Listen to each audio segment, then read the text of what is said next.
Hey, it's Calamity Jane again. This is my third video of the day because I've got some really inspiring stuff to show you. I've just been crazy busy today with all of the fun crafting. So we're going to go back to the Craft 6x8 album. I showed you this a little bit earlier, and you'll notice it's right here in the catalog. It's the Craft 6x8 album. It's on page 191.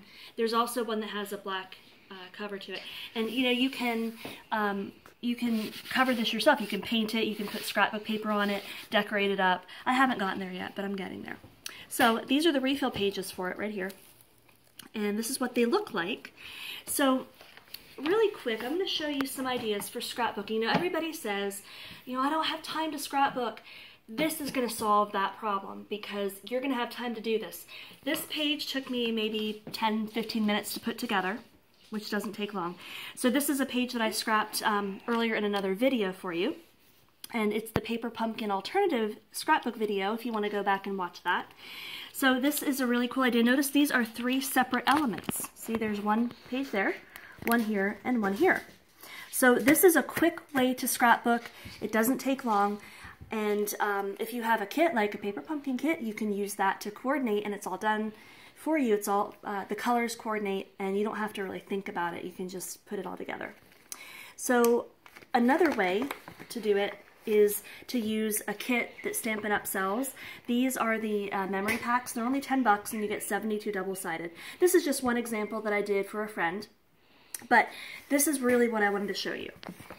You can scrapbook your art. If you're an artist, if your child's an artist, if you've got all your child's artwork that you don't know what to do with, maybe you're a college student or whatever, artwork fits really well in the little stuff. And it would be fun actually to start a club where you make small pieces of art and maybe trade them or something, and then you can stick all your little pieces of art, and it's kind of like a little portfolio for you.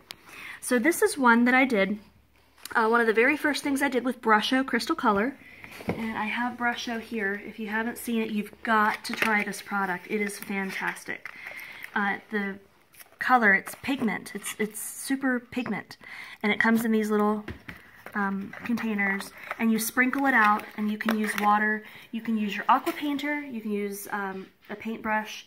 You can use your blender. You can use a spritzer and spray water on it, or you can paint just like a regular, like it's a regular watercolor.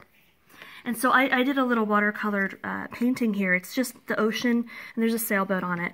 This was completely done using the Brusho that I got from Stampin' Up!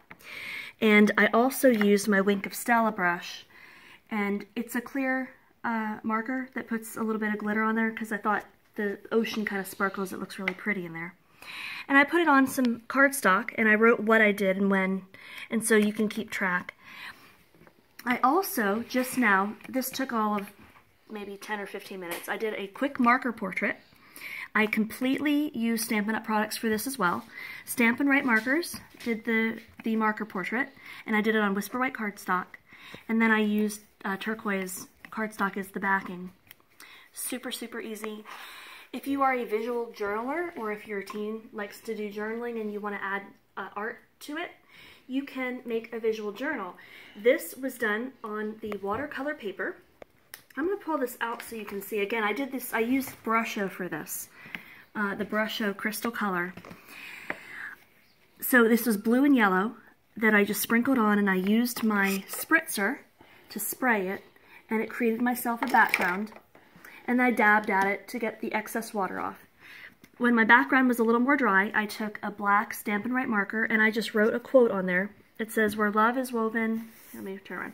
"Where love is woven, it strengthens the fabric of the world, and stronger still with the variety of the weave." It's a quote from a book that I wrote. And I took the markers in different colors and just did some random circles. And so it kind of looks a little bit like graffiti art, sort of, but this is something that people often do in their visual journals, is they'll write something. It's not always legible, but this one kind of is. But this was completely done with bright Stampin' Write markers and Brusho Crystal Color, and so I just slide it right in there, and now I've got my art that is scrapbooked for me. You could actually decorate this up, do it in larger sheets. You can also do it on larger, maybe a 12 by 12 scrapbook or an 8.5 by 11 scrapbook. You can you can do that too. But I really like this idea because they're short, they're sweet, they're fast, you can get them done, and there's no more excuses. You can't say, oh, I just don't have time to scrapbook anymore, because this doesn't take long at all. I mean, it really doesn't. It just took a few minutes to put these things together. So if you want to get scrapbooking, come find me on StampinUp.com. I'm H. Jane Harrington, and I'm in Alabama, so you can search for me as your demonstrator. If you would like to subscribe to Paper Pumpkin, here's the Paper Pumpkin box, and these elements came from Stampin' Up's Paper Pumpkin. That's a monthly subscription that comes once a month. Again, use me as your demonstrator if you need one. Subscribe to my channel because I've got a lot of ideas coming up, and I'm going to have a lot more videos that I'm going to be posting soon. So subscribe. I need more subscribers, people. I'm off and running. So happy scrapping, and we will see you next time. Bye-bye.